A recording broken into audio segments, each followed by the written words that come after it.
Well, I made the Wikileaks. Oh, this is hysterical.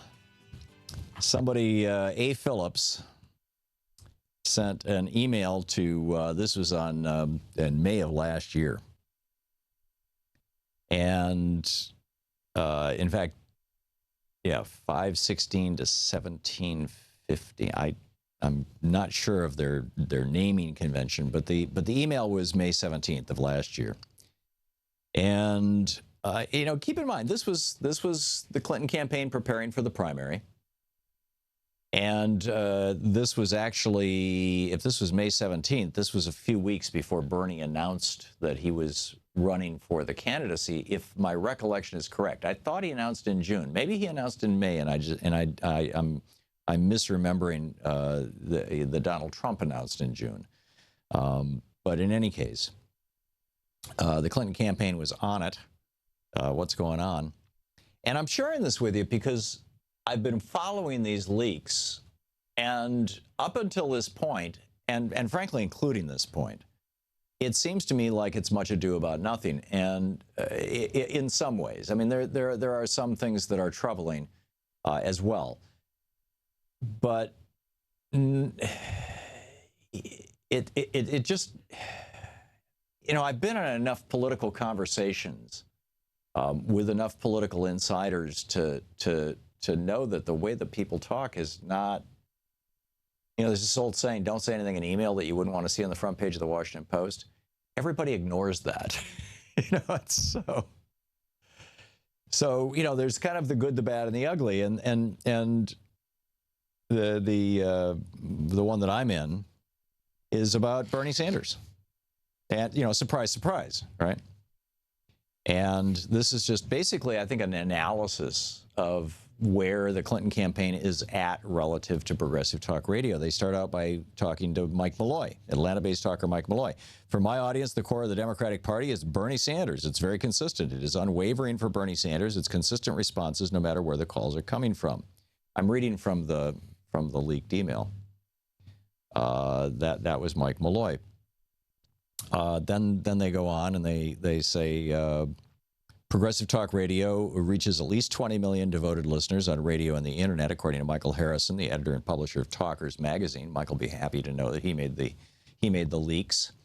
Political talk radio listeners of all stripes tend to be politically engaged and ideologically extreme.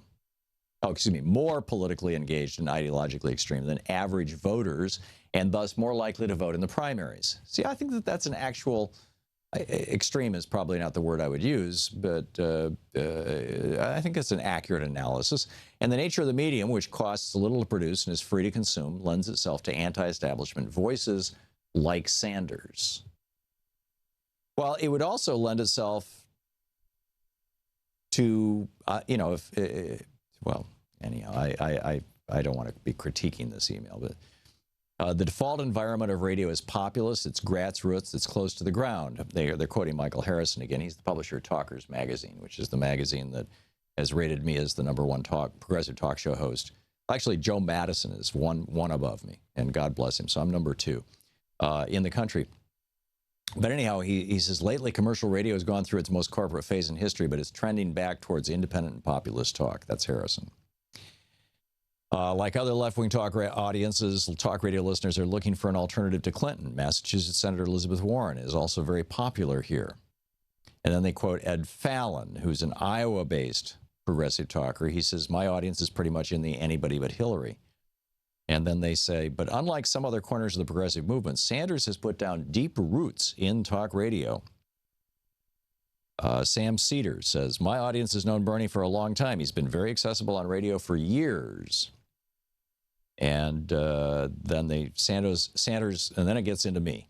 Sanders' most important relationship in liberal talk started in a living room in Montpelier, Vermont, after the 2003 invasion of Iraq. Thom Hartmann had just started broadcasting his show from there and booked Sanders, then the state's congressman.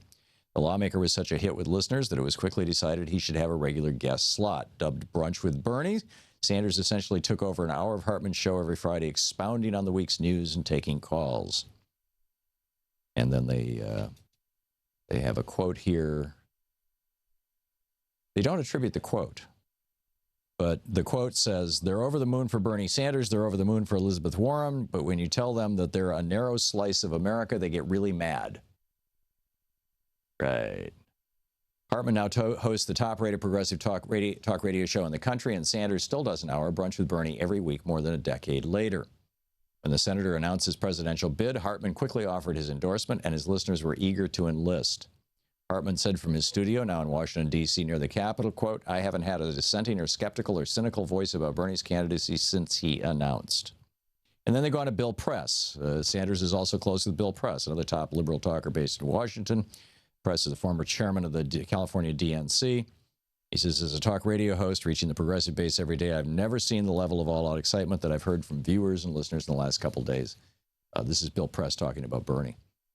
For the active, again, from back to the email to John Podesta, for the activists who consume liberal talk radio, the fact that Sanders has probably joined more picket lines than any other member of Congress is a major selling point. But Sanders' near universal appeal among liberal talk listeners has made things awkward for hosts who approach 2016 more pragmatically. And then they talk about Norman Goldman and how he won't endorse Sanders. He's supporting Hillary. And then he said, you know, presumably the Sanders supporters who call into his show, quote, this is a quote from Norman Goldman, they react like a betrayed lover. They act like I've been cheating on them. They're over the moon for Bernie. They're over the moon for Elizabeth Warren. But when you tell them they're a narrow slice of America, they get really mad. And then they quote Stephanie Miller. She says, I love Bernie Sanders. I love all his ideas. I've had him on many times, she said, but Miller doesn't think he can win. That alleged marginalization of Sanders has prompted some callers to threaten to stop listening to her show. Miller says, the last time I got called the Obama-loving Hillary hater, now I'm the Bernie Sanders-hating Hillary apologist. Yeah. See, I think this is just a reasonable analysis. The Trump campaign, everybody does this, like, you know, faux Sturm und Drang, you know, oh my God. And of course the Clinton campaign is trying to say, well, you know, these things were cycled through Russia, so you can't really trust them. But now they're pointing out that Roger Stone, excuse me, who is, if you saw the movie Client Number 9, he's the guy who took down Eliot Spitzer, and he did it by hiring a guy to hack federal databases. And Roger Stone, at least according to the Clinton campaign, seems to know about these, or according to John Podesta, seems to know about these releases before WikiLeaks releases them. Now, that could mean one of two things. One, that whoever's doing the hacking is sharing it with Podesta. And that's the hypothesis that Podesta is putting forward. It's the Russians, and they're sharing it with Podesta. Excuse me, with Roger Stone. But what if it was Roger Stone who's hiring the hackers? I mean, there's no shortage of hackers all around the world. Russia's one of the best places for them. Independent, right? You know, you just hire some hackers. I mean, Roger Stone has apparently done it before if the movie Client Number 9 is accurate. And that would account for why he knows what's going on.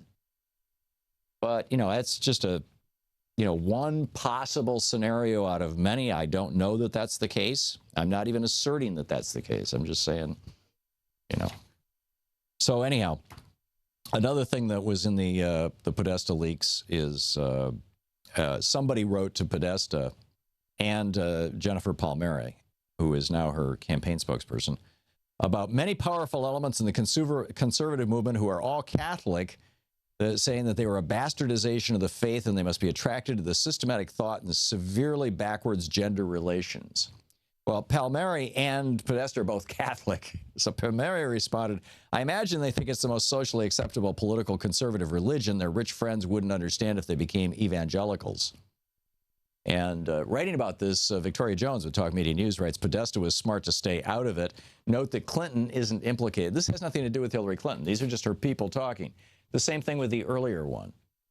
The one that I've seen that reflects, I think, kind of poorly on Secretary Clinton is, you know, when she was asked about her on Stephanopoulos' show about her relationship with Wall Street and why she voted for the bankruptcy bill in 2005 that prevents students from declaring bankruptcy for their student loans. And she said, I was deluged by women's groups and children advocates groups to do everything I could to make sure child support, and she got that into the bill. And, you know, it was a pretty forceful defense. But then Ann O'Leary, who's a senior policy advisor, says in the emails, she says, we have a problem. Hillary overstated her case this morning in a pretty big way. She said women's groups were all pressuring her to vote for it. Evidence does not support that statement. So, gee whiz, Hillary Clinton exaggerated. To the best of my knowledge, Bernie never exaggerated. But that's, you know, Bernie is a complete anomaly in Washington, D.C. A politician exaggerating? Oh, my God. But I still have yet to see any kind of smoking gun here. Things that are embarrassing, yeah. Things that show that the DNC was lined up and the Clinton campaign together lined up against Bernie from day one, yeah. And I think that that's terrible. And Debbie Wasserman Schultz lost her job over it. But this is nothing compared to what's going on with Donald Trump, which shouldn't be the metric, but is.